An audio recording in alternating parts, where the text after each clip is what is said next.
नमस्कार, बहुत बहुत स्वागत है आप सभी का। आप देख रहे हैं TTN 24 न्यूज और मैं हूं आपके साथ स्वाति पारथी।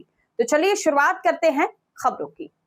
बड़ी खबर आपको बता दें, जहां मुख्यमंत्री विष्णुदेव साय ने चिंतन शिविर 3.0 के दूसरे दिन की शुरुआत योग अभ्यास के साथ की।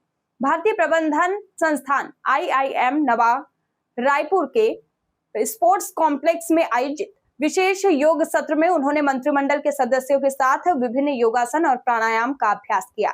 परंपरा की अमूल्य धरोहर है जो स्वस्थ शरीर, शांत मन और संतुलित जीवन का आधार है। उन्होंने कहा कि नियमित योग न केवल शारीरिक और मानसिक स्वास्थ्य को सुदृढ़ बनाता है, बल्कि व्यक्ति को प्रकृति के साथ सामंजस्य स्थापित करने की प्रेरणा भी देता है। उन्होंने प्रदेशवासियों से योग को दैनिक जीवन का हिस्सा बनाने का आह्वान किया।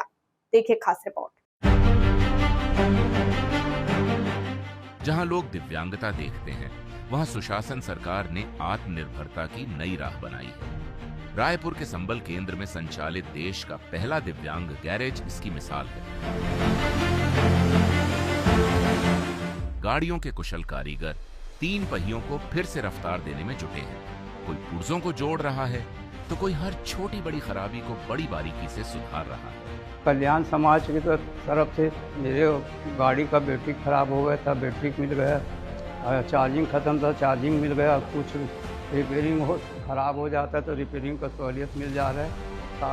कल्याण समाज खुलने से हमको बहुत सहूलियत मिल जा रही है। ये सिर्फ एक वाहन की मरम्मत नहीं, बल्कि किसी के जीवन को फिर से गतिशील बनाने का प्रयास है। यहाँ दिव्यांगजनों के ट्राईसाइकिल और अन्य सहायक वाहनों की निःशुल्क मरम्मत की जाती है।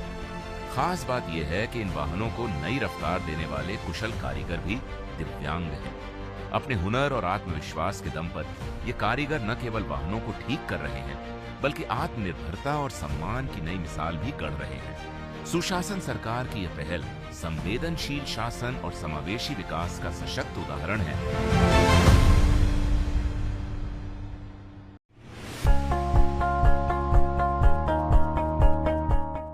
पहियों वाली इस गाड़ी पर आखिर क्या लगाया जा रहा है, जरा ध्यान से देखिए।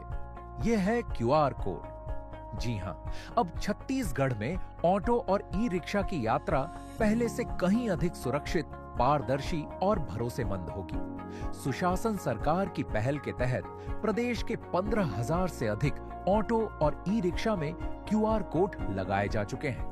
अब यात्री केवल एक स्कैन के जरिए वाहन और चालक की महत्वपूर्ण जानकारी प्राप्त कर सकेंगे।